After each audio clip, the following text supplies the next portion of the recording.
Kan ada 4 buah gelas yang berisi macam-macam larutan. Yang pertama ada larutan yang berisi air putih, larutan gula, larutan garam, dan juga minyak goreng. Dan masing-masing larutan nanti saya akan campurkan dengan sel darah manusia. Ini adalah darah manusia yang sudah ambil menggunakan jarum suntik. Nah, lalu saya akan teteskan pertama kali pada larutan yang pertama, yaitu air putih. Kalau kita perhatikan di sini darah dengan air putih langsung akan larut. Bahkan ini saya siapkan ada batang pengaduk, saya akan aduk sampai dengan merata, dan di bagian batang pengaduknya pun juga tampak bersih, tidak ada darah yang menempel. Ini artinya darah dengan air dia akan terlarut sempurna. Lalu bagaimana dengan larutan gula? Saya akan teteskan darah pada larutan gula.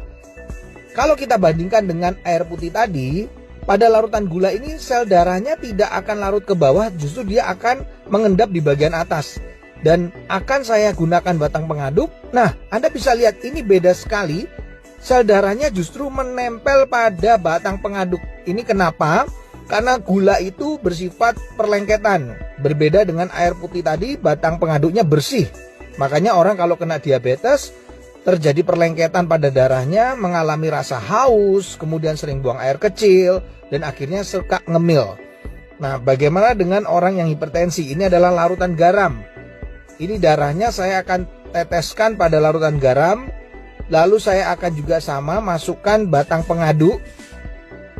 Dan ini berbeda dengan diabetes, di mana sel darah yang menempel pada batang pengaduknya tidak selengket pada gula, larutan gula.